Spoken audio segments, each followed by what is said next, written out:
الله أكبر الله أكبر الله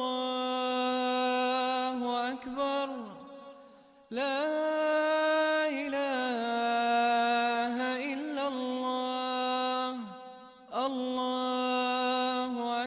But let us consider another significant point. Both you and I naturally tend to value a person who is truly capable and useful in our daily lives. Don't you agree with me on this? For instance, I recall when I saw our dear friend and classmate Dr. Wakar while traveling on a plane.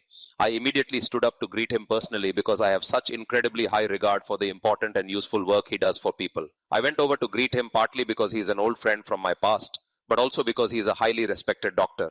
And that interaction shows that when a person really holds someone in high esteem in their heart, truly respects someone deep in their heart, it isn't just a hidden feeling. That genuine respect is clearly and physically demonstrated through their outward actions and respectful behavior. Is this specific point clear to everyone so far? For example, just imagine a scenario where your father arrives home from work while you are completely preoccupied and intensely busy playing PUBG games on your personal mobile phone. He arrives and sits down right in front of you. You glance at him and say, "Dad, I respect you so much," while you just keep right on playing. He then looks at you and says, "Son, when someone older comes into the house, especially an elder, you should offer a greeting or stand up to show them respect. When your father comes home, especially from a long trip, stand up to show respect. Don't just lie there like a lazy slouch. Your dad's returning from Dubai and you won't even budge." Unfortunately, our society is heading in this direction now. No matter which relative visits, remember your father is your closest kin.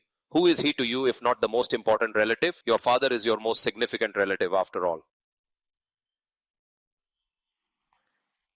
So is respect and honor slowly disappearing from the world today? It's becoming quite scarce. I remember my own personal story from when my father passed away years ago. I used to return home from the madrasa every Thursday. On one occasion when I arrived, I realized my father was just entering through the gate. He had a very specific way of opening the gate that I recognized. Knowing he had entered the hallway, I immediately sat up from my bed, thinking to myself that I will stand up to greet him properly the moment he comes into the room. Tragically, he passed away that very same week, so I felt a deep sense of peace in my heart, knowing that my final action toward him had been one of at least some modicum of the respect that he truly deserved as a father. God forgive us, humble respect. After all, who among us can ever truly and completely fulfill the rights of a father? It gives you great comfort to know he didn't leave this world unhappy with you. Some children just lie there lazily like slouches, turning their faces away or even hiding in their pillows, pretending to be fast asleep when their parents arrive. Many such disappointing things happen in the world nowadays. The main point I'm making is if you truly value someone in your life, then that deep internal value should definitely be reflected in your outward attitude, shouldn't it? Isn't that right? Whether it is value for your mother or deep value for your father, what does it actually mean to value someone? People often say, "We are your great admirers." You have definitely heard this Urdu phrase, right? But what are you doing to demonstrate that admiration? Or do you simply do nothing to back up those words with real, meaningful action? So a man might say, "What is this then? Just empty words like puffs of smoke. What use are they, brother?" He says to his wife, "I truly appreciate and admire you. Many people get married and end up not being happy with their wives at all. But I'm very happy with you. I deeply value the care and service you provide every single day." The wife replies, "Well, how about we go out for a pizza then? Let's go on a trip to Switzerland then." If you refuse, then your attitude towards her is exactly the same as those who do not value their wives at all, like Jamshed. Jamshed's attitude toward his wife who doesn't value her. The wife will say, "He doesn't value her. And though you say you do, you act just like him. So what?" It is still considered something meaningful to express it verbally. It is one way of showing value. But isn't that verbal expression also an action in itself? The logical conclusion we can reach is that whenever you truly value someone, the clear effects of that value should be visible through your speech and through the actions of your physical self. This is how true value is actually manifested to others. Does this concept make complete sense to you or not? Is it perfectly clear so far? Are there any problems with this logic? Now, I want you to tell me just one thing. Do stingy people value things more or do they value them less? Clearly, they value them less. Do generous people give less or do they give much more for the exact same act? Look at small companies like a tiny business that just makes pakoras. Every kind of business, no matter how small it might be, can eventually get registered as a formal company. Imagine a man who set up a simple shaved ice cart and even went through the process to register the business. How much do you think he will truly value the hard work of his employees? And then consider a multinational company, which is a massive organization. In that large company, if an employee happens to perform very well, does truly great work and helps the whole company progress, then they will naturally value him much more. Can the way both of these businesses show value ever be equal? Are you all paying close attention? It simply can't be, brother. For example, I knew an Islamic bank manager who was in a very high position, but besides just being a manager, he held another specific role. I have forgotten the exact title now. And I told him one day when we were talking about his work, people really listen to you a lot in this bank. It is clear that you have great value to the organization. You are technically in a manager's post, but you have built such a huge reputation, man, within this entire bank. So he replied to me and said, look, the reason is that whichever branch I am sent to by the management, I get it running successfully. Right? Everyone comes there specifically to open their accounts because I've built such incredibly strong PR with everyone. What happened then? The bank management realized, brother, this guy is very useful to us. Useful in what way? He says, I am willing to listen to harsh and very bitter words. I listen to the client's irrational and erratic talk. I respect and honor whoever comes. So everyone says, man, wherever this guy is, our account should be there too. So with this level of tolerance and good character, now what can I say? I am frequently sent to such places where that specific bank branch isn't working well, where it's totally dull and stagnant with no business, where no new accounts are even opening at all. They say, I get transferred there because the management knows it will surely work if they just send him. They say, send him over there. And then they know for certain that this very specific bank branch will finally run properly.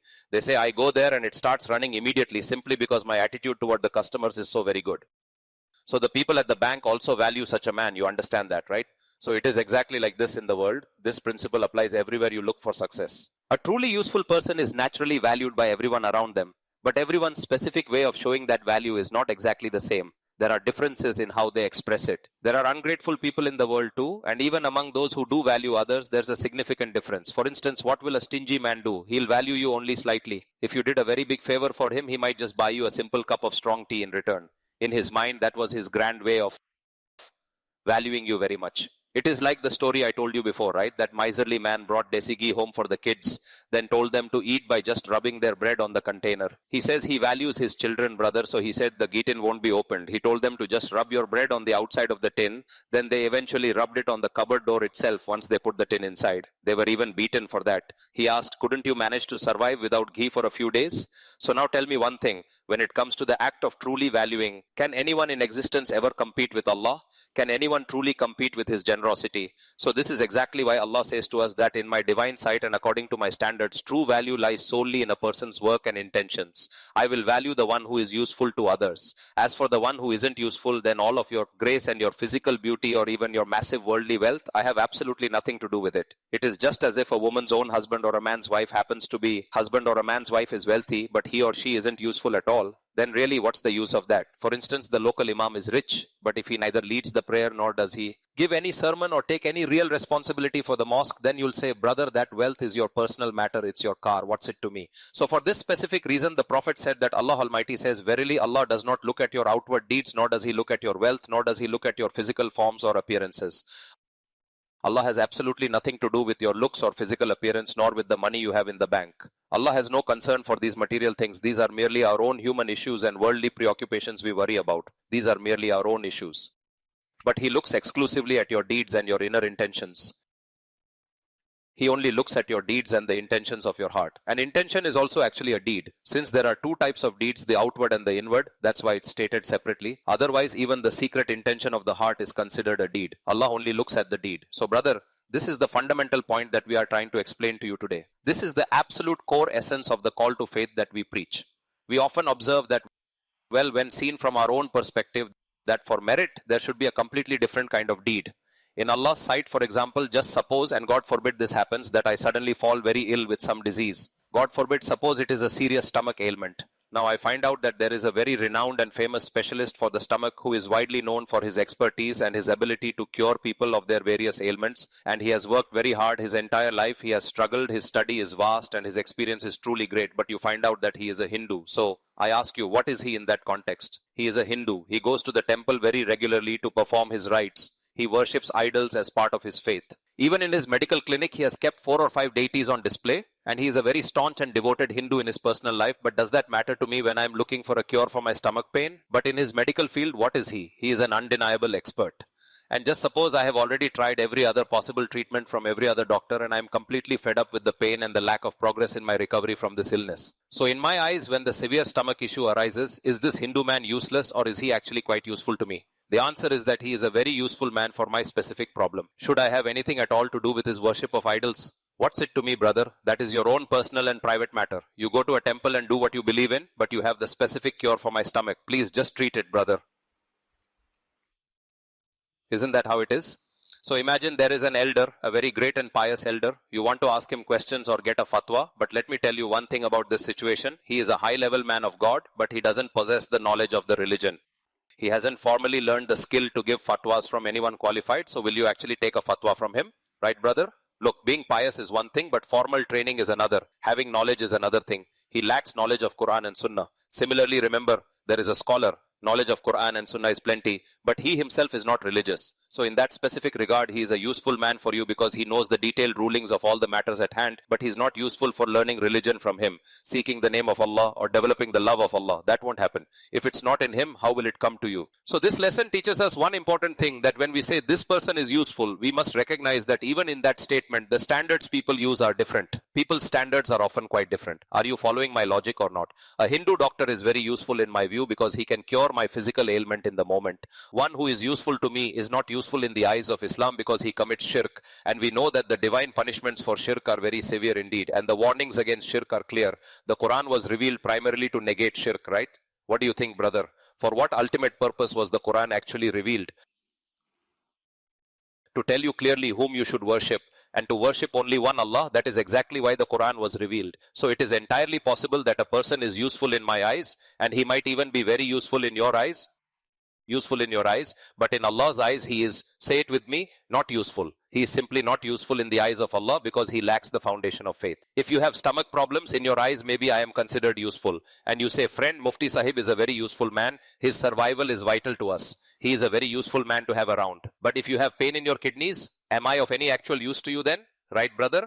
You'll say, brother, go to a kidney specialist because is Mufti Sahib useful for this problem? When there's a kidney issue, all the value will be for the kidney specialist. So is there any value for Mufti Sahib in this field? No, you won't even give protocol and you won't even listen to me. I'll be telling you, no, not this, but you'll say, that doctor is sitting right over there. That will be the way you act, right? You won't even give any value at all to my medical advice because I am not an expert to me. And you shouldn't, that is the reality. Why are you giving it, brother?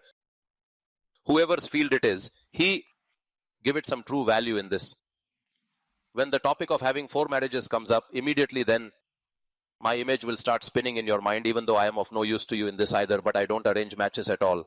Even today, a gentleman came to me for a marriage proposal and I said, brother, we simply don't arrange matches here. I'm of no use to you in this matter at all, and you should look for someone else who can help. There are experts for this, professional matchmaking experts, and there are offices you can visit. So go there because we don't even have the time for it and it is not our field.